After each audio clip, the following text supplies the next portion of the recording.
It is cold and rainy Friday. Very cold, very rainy, very Pacific Northwest. The kind of weather that makes me think about redwoods. Someday I'm going to see them. You have. No, but I mean, I want the really big ones. We saw this, like, we went to Muir Woods many years ago, north of San Francisco. You want that really wild redwood experience, you know? At least I did.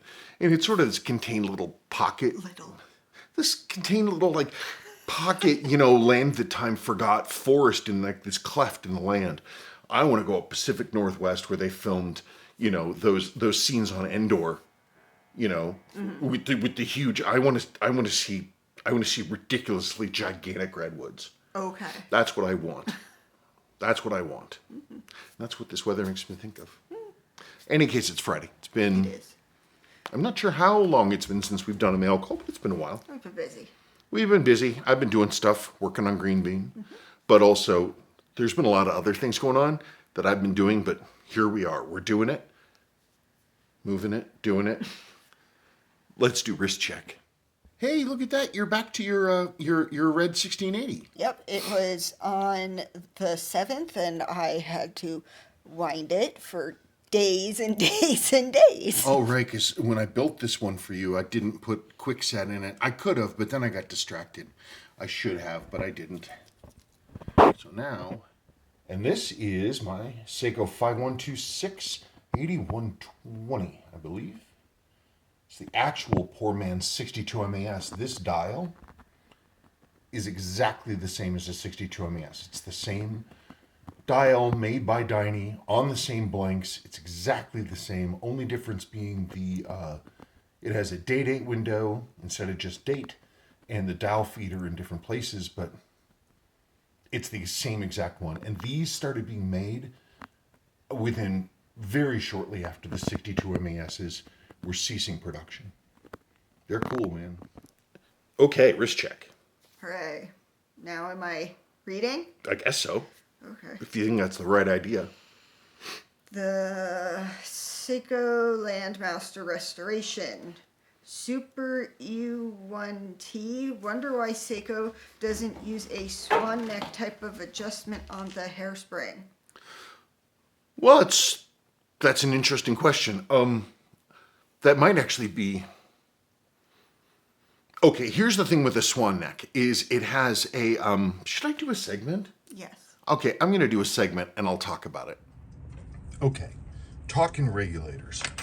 Regulator is how you make the watch movement go faster or slower. So some watches don't even have a regulator, like this. This is pretty cool, probably World War II era Hellbros, maybe post-World War, but it's in a very standard, it's not complete, it's in a very standard configuration, World War II, like private purchase military watch style. So this is like a Rolex, in that it has no regulator.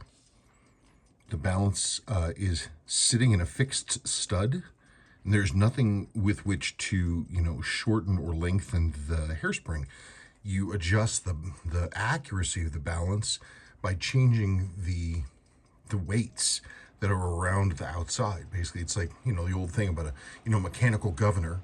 The faster you go, the more it opens up. The little balls open up. So it goes slower, it closes in. Or a dancer spinning on the ice. It's another one. So, old school regulation, Rolex style.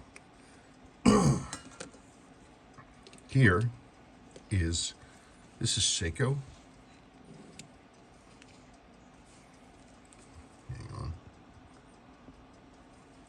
So anyway, this is Seiko regular. This is real standard. You have your stud here. It's a fixed stud, but you can adjust the balance. Adjust the beat error here, which is not something you can do with something like this. If you want to adjust the beat error here, you have to spin the hairspring. But not this. You can adjust the beat error and the accuracy. This is the actual adjusting arm right there, and it's got two little pins, and it holds the hairspring in place. And so you can, as it moves up or down, it effectively shortens or lengthens the hairspring. And you can get these dialed in real tight. This is an 8-3-4-5 movement. Seiko movement from the 60s. Super nice quality. Really nice. One of their orphan movement families. They sold it off to Orient. Look at that. It's got diaphyx settings. This thing, mid-60s, blows anything Rolex had away. I say that casually. I completely mean it. Then people say, what's a Swan-Neck regulator? It's a very reasonable question. Now, because you can get good accuracy out of this, great accuracy actually. You can adjust all the things, but it's a little sloppy. This one is tremendously difficult and time consuming to get right, but once right, it should be great. Omega went this way for really fine regulation. We've got a fixed stud right here. That doesn't have anything to do with, you can adjust the bead errors, so there we are. The balance has the weights around it, but you don't actually need that because it's not free sprung. You can adjust. There's the adjuster arm there. And to make it super, super fine, normally you just push this back and forth, right?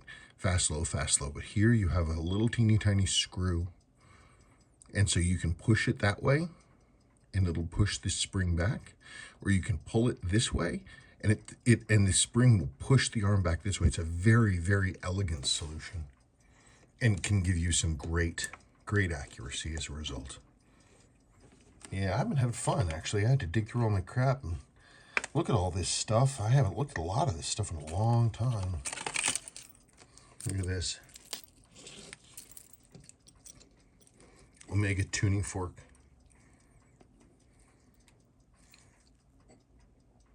Hands are gone, dial feet are broken. Movement's trash, as these almost always are. But this one, so this is a tuning fork. This is a tuning fork watch. It's an Accutron movement. It was licensed from Accutron, made for Omega. But when Omega stopped dealing with these, because they're pain in the butt and they were expensive to repair, incredibly accurate, but if they had a battery leak or water leak, oh my God. So Omega sold off the remaining stocks to this company, Titus. And for some reason, a bajillion of these ended up in India. I don't know why, where they were almost all ruined. Like from new, like they came ruined out of the box. But this has an Omega tuning fork movement in it. And it runs perfectly. I don't know. I don't think this is the right bracelet for it, is it? No, this is a generic.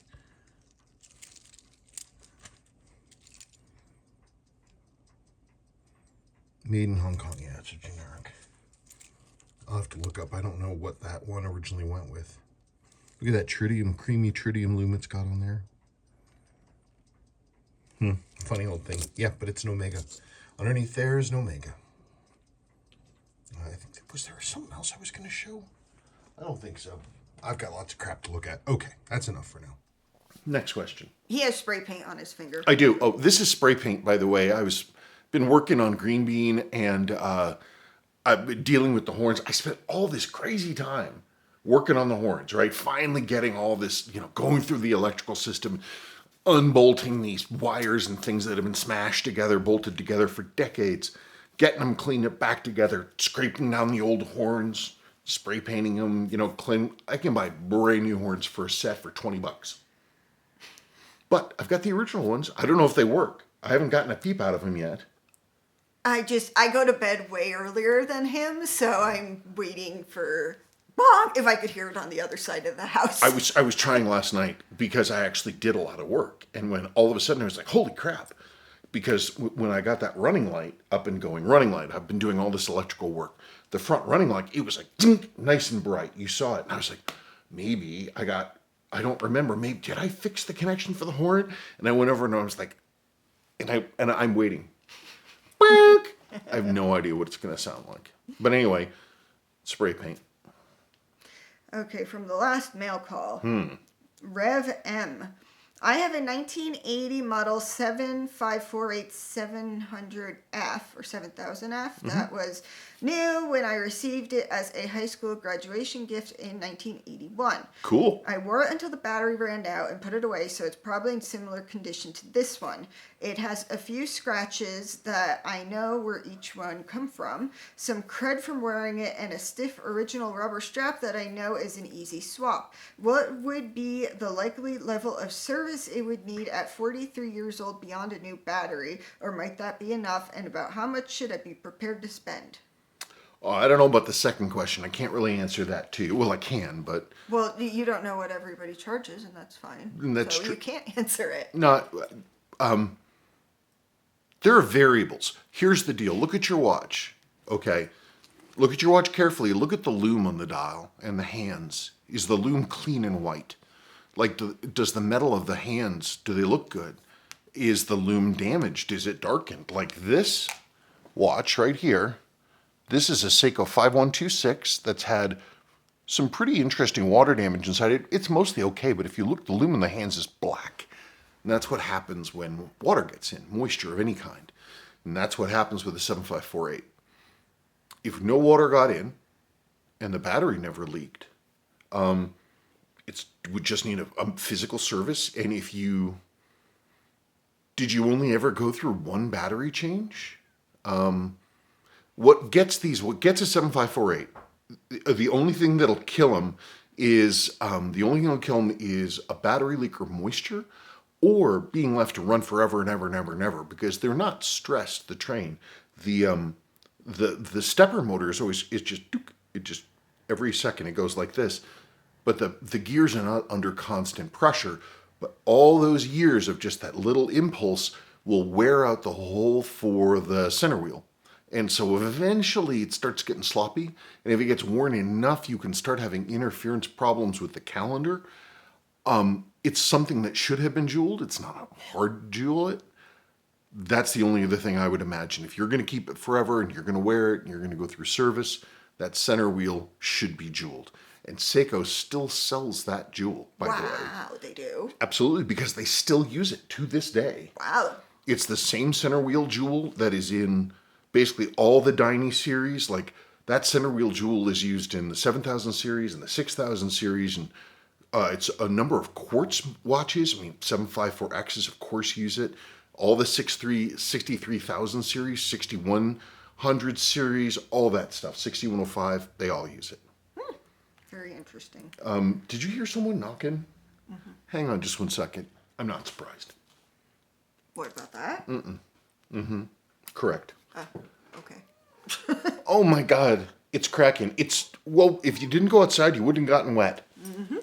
So let's roll on. Plain Clothes Horse 224. I have a 6309 7040 dial with some slight water damage. The loom appears to have puffed up slightly on a couple of indices. Is there any way to prevent this from degrading any further? Thanks and good luck with the MG. Thank you for the MG wishes. Okay. What happens, Seiko loom, it behaves in a couple different ways when it sees moisture. Sometimes, I've seen this before, I don't know why the difference is, sometimes it won't discolor, it won't gray out or anything. It just sort of puffs up like a biscuit. It goes, like, seriously, it has this, like, gets this, like, puffy look. But I'm not quite sure why that happens, but it makes it's a little more... It's not as durable. How I deal with those when I see them, if they're not discolored, is I take a little bit of clear binder, like a clear enamel, like a model paint, clear, and then I thin the hell out of it with model paint thinner.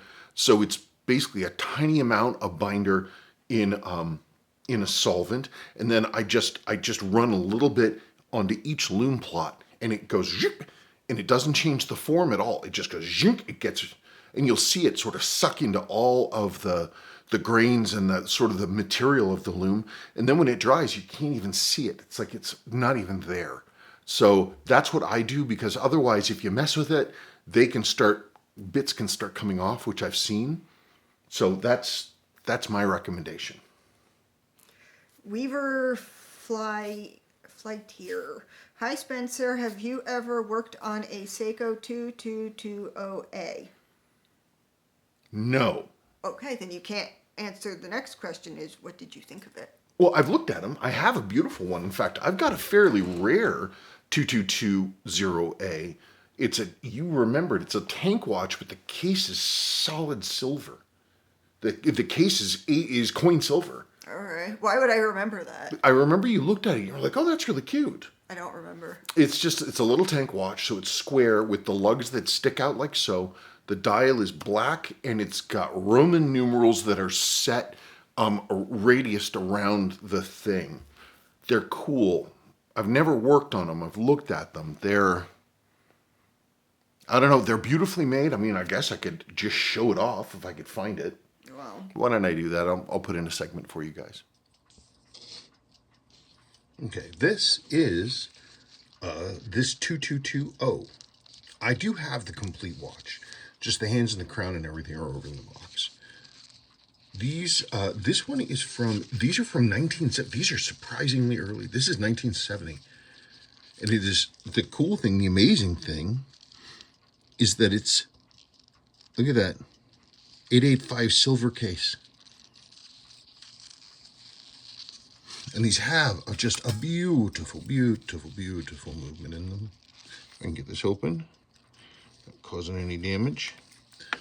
The case is done like a clamshell. Like so.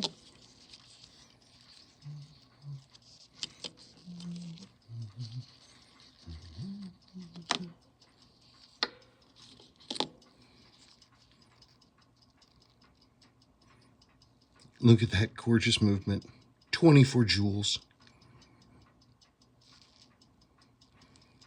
Look at all the die shock settings. Like there's die shock settings top and bottom on the gear train. It's bananas. I forget are these things high beat?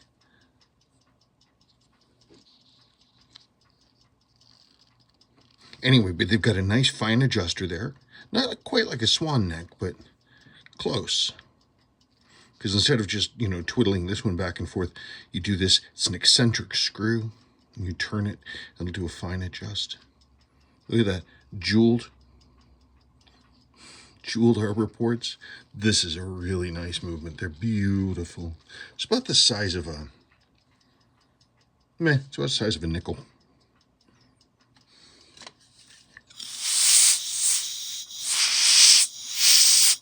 I should service this watch.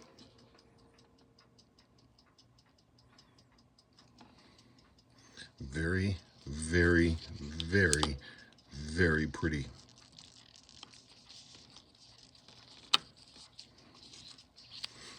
I'll service it.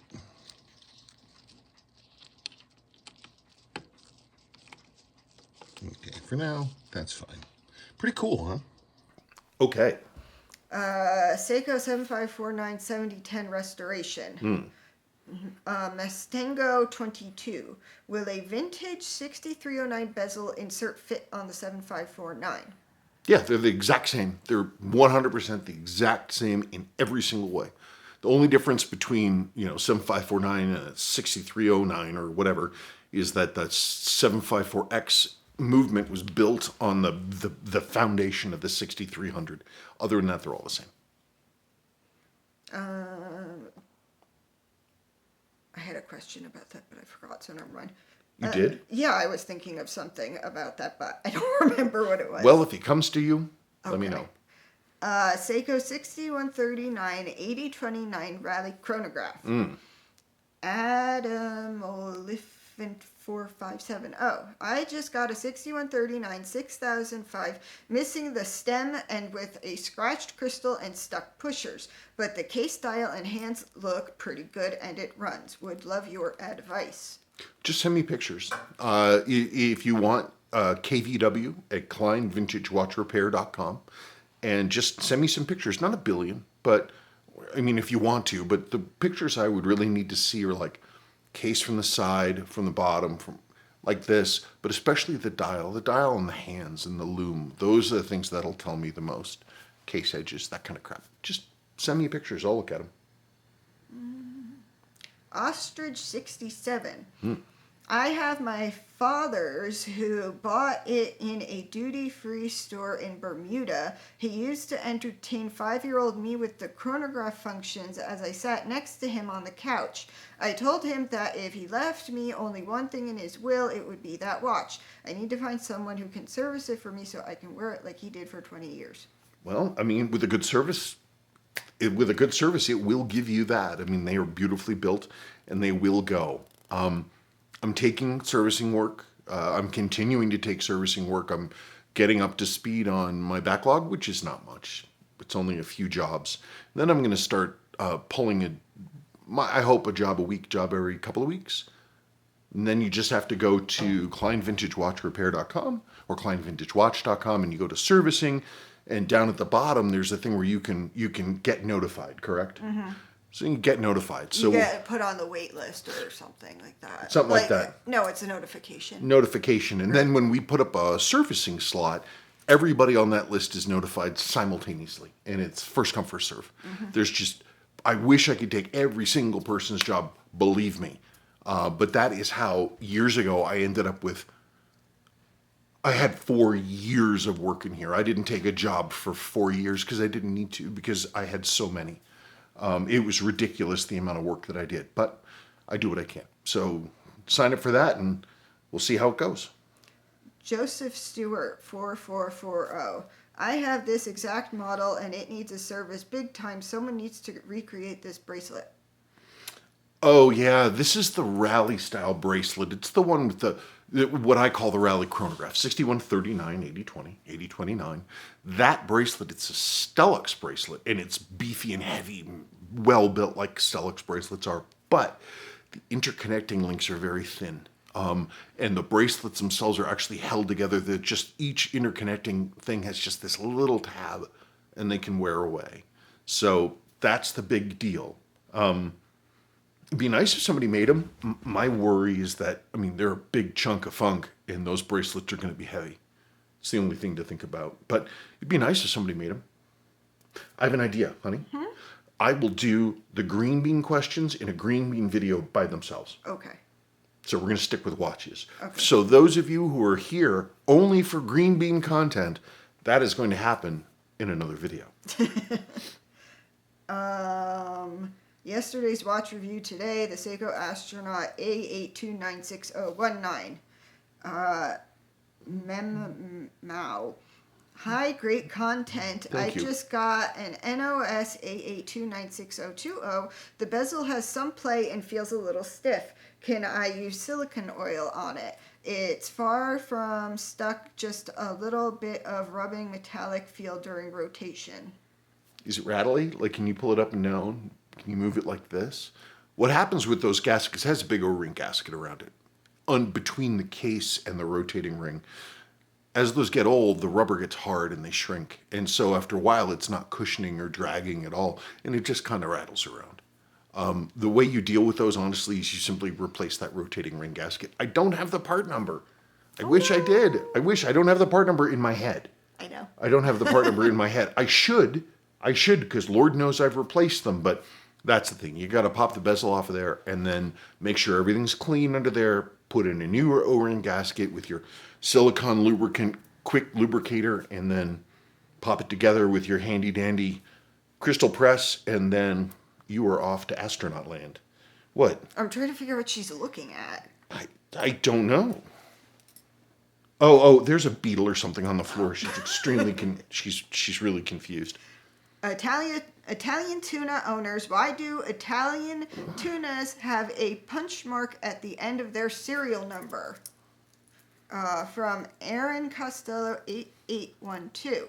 I have a couple of 1998 7T 3-4 Flightmasters with the punch mark as well. I always assumed the mark was there because this model was introduced in 1988 and Seiko used the punch mark in addition to the serial number to denote 98 watches. Not sure what that would have to do with the Italian. I don't either. This fellow, this is Aaron Shapiro. He's one of the old school dudes. He's one of the guys who's been around forever. Do you feel old? I don't know, man. Well, he was there, but he's probably younger than me. But he got into the watch collecting business before I ever did. Speaking of that, Aaron, I was digging through my crap, and I found a 7T Flight Master that I have, and it's got a punch mark by the serial number on the left-hand side. I don't know what it means, but it has one. Very interesting. So thank you, Aaron, for that. He's, for anybody who wants to be cool, go find out and talk to him because he's a neat person. Okay, folks, the answer she was looking at, the cat, she found a roly-poly. The 7548 7009 original owner, don't worry, it will come back. That was the name of the video. I Yeah. think, if I remember correctly, somebody sent in a video, a watch, and their original watch, and it was rough. From BDK has time to fish. Please contact me. I'm interested in some coils. Okay, so the reason I put this up here is because a lot of people are like, you can't find spare parts for Seikos. It's just the fact. Some of them, the coils, that's really hard. Except that it isn't. That high-end movement, the 7549 high torque quartz movement, Seiko created that for the top of the line professional divers, golden tuna, 300 meter tuna. But they used that same movement, they propagated it all the way down their product line, all the way down to Pulsar. Their Pulsar's Y514s, and they use the same coil. But the 7545s and the 7546s were dress watches, and Seiko made 1 billion of them, and they used the same coil. The only difference between a 7545, 7546 coil and the 75491 one is the 75491 has a plastic wrap around the coils, I'm assuming to help fight back against corrosion from any kind of moisture intrusion because they were designed to be used under such, serious pressure of water. But other than that, they're exactly the same. Pop one out, circuits are the same too. The only thing that actually are different are calendar elements, date, cannon pinion, hour wheel, minute wheel, day wheel C-clip. I think that's it. Okay. I have most of them, but they're so hard to find. Looking at old new watches. Gold dialed Seiko 6139 6002 unrestored. From Jason McKee 8145. Looking to purchase my first Pogue. Wish I had your expertise for the details. Well, the only reason I put this up is I actually do have a couple of videos on the channel talking about what is or isn't a true Pogue. I was the guy who sat down and said, this is what that watch has to be. This is what it is. This is the good things to look for. Not that I'm saying that I'm all that and a bag of chips, You're but just making him aware that the video the videos are there. So if you look up True Pogue Guide or something like that on my channel, the videos will come right up. Hang on just one second. Seiko H556529 restoration. From Schwarzenegger. I have a few Anadigi watches, and when I set the analog hands and press the crown back in, the seconds hand syncs with the seconds elapsing on the digital display. But it seems the old Seiko H556 movement doesn't do this. How come this movement separates the pulse for analog and digital while it only has one quartz crystal? Well, you have a quartz crystal, and then you have a CMOS, and it can split it can take the same data and apply it differently. From a testing perspective, to talk about how different they are, even though they come from that one vibrating crystal, my quartz tester, my Seiko-made QT99, it has different settings for doing an LCD or doing a step, which is, tick, tick, tick. You take the same information, you crack it through the CMOS, and you get your different numbers. But since it's all coming from the same crystal, you're gonna get accuracy across both. It is interesting though, because if the circuit gets damaged, you're most likely you're pretty much gonna lose the LCD first, because those are a little delicate. When you see one of those and it's got a dead analog section, then you're into serious town for damage under the hood. 6105, 8119 with very unusual 3-notch crown from That's an old video. This video is 7 years old. Whoa. From Angelo Armagno, 1803. By the way, Spencer, your client has the rarest Seiko 6105 ever, made for only 1 month, April 1974, with prototype 3-notch crown. Yeah, as far as I know, I'm the first person to talk about them. That was 7 years ago. The first time I saw one, I was still in Sebastian's room. And I remember like 3 came in almost back to back, and I was like, hey, this is weird. It's another one of these 3-notch ones. What the hell's up with that? And it was really strange. I had a few of them, and I never really thought about it too much, but they are rare. I don't know why Seiko went to the 3-slot crown. My suspicion is that it was not deliberate, that basically they cranked out some crowns and they got finished with 3 instead of 6. And they had enough and they just used them. Which is something I've seen Seiko do in other things where they will have a short run part and they just use it up and they just go. So I don't know that it was a special model. I think it was in that month they had those 3-slot crowns and watches with them had them. Merb. Merb. What? You're a piece of kitty. Oh, I have an electric blanket. True. She's really mad it's not on the other chair. All she does is complain. All she does is complain. Seiko 6138, 8020 Black Panda, Milton King 6802, Mr. Klein. Can you say if a Black Panda 6138 movement and dial would fit in the case of a normal Panda? My Black Panda case is in a bad way, and I prefer the stainless steel case anyway. Yeah, absolutely. They're exactly the same. Just swap them across. Literally no difference whatsoever except the material and finishing of the case, period. That's it. That's it. That's it. Well, folks, we're back in the saddle again. So is our cat. Tonight, Friday night, we're actually going to go see a concert.